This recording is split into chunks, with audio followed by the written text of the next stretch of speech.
Welcome to your Ethereum news briefing. Here's your latest for Friday, July 14th, 2023. Synthetix introduces a new front end for Perps. Arbitrum proposes a Security Council elections implementation.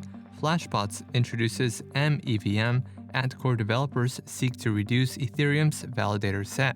All this and more starts right now.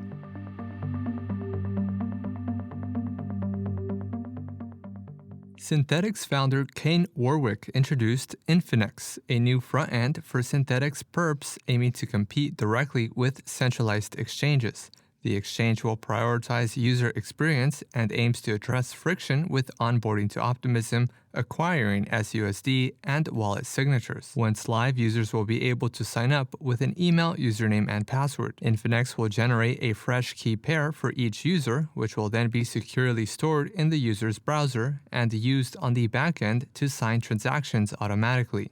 The key won't be able to withdraw funds. Infinex will also support USDC and USDT deposits, which will be used as a margin to lend users SUSD for trading. Users can still deposit SUSD. The exchange will also feature a referral program, which will pay users a portion of the fees generated by their referrals.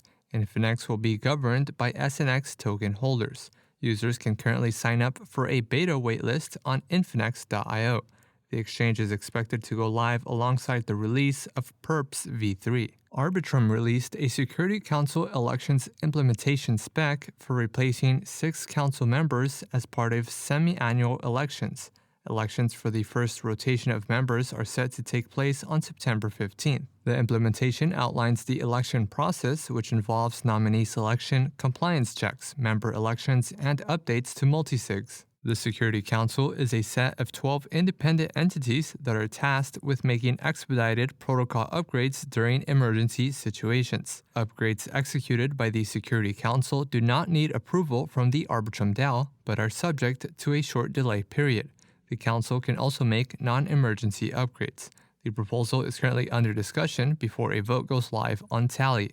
Flashbots introduced MEVM, a modification of the EVM with new precompiles designed for MEV applications. Developers can use the MEVM to build MEV applications as smart contracts within a familiar programming language. The MEVM aims to provide precompiles for each component of the MEV supply chain. The MEVM also offers privacy by shifting the computation of sensitive data to off-chain execution nodes. Privacy is essential for safeguarding sensitive data from front-running and MEV stealing. Flashbots also provided an update for Suave Centauri, which is an upcoming release of Suave that introduces a privacy-aware order flow auction and a Suave DevNet to be launched in Q4 of this year. And lastly, core developers are exploring ways to reduce the size of Ethereum's validator set, as a high validator index will lead to an increased load on validator attestations. Ethereum developer Daplion said Ethereum roadmap items, such as single slot finality, are harder to deliver if there is a big network state with a large count of validator indexes. Daplion proposed to limit the rate of incoming validators as an interim solution, before implementing a long-term solution like max effective balance.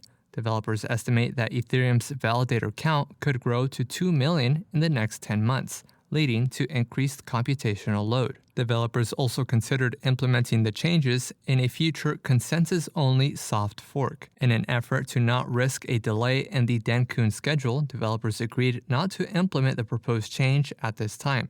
Developers agreed to monitor the validator set and will continue discussions on the proposal's forum. This has been a roundup of today's top news stories in Ethereum. You can support this podcast by subscribing and following us on Twitter at ETHDaily. Also subscribe to our newsletter at ether.fm. Thanks for listening. We'll see you on Monday.